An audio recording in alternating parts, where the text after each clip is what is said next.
சின்ன கண்ணன் அழைக்கிறான், சின்ன கண்ணன் அழைக்கிறான்.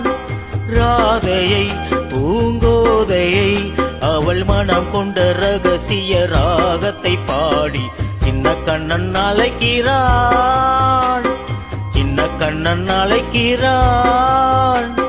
ராதையை பூங்கோதையை அவள் மனம் கொண்ட ரகசிய ராகத்தை பாடி சின்ன கண்ணன் அழைக்கிறான்.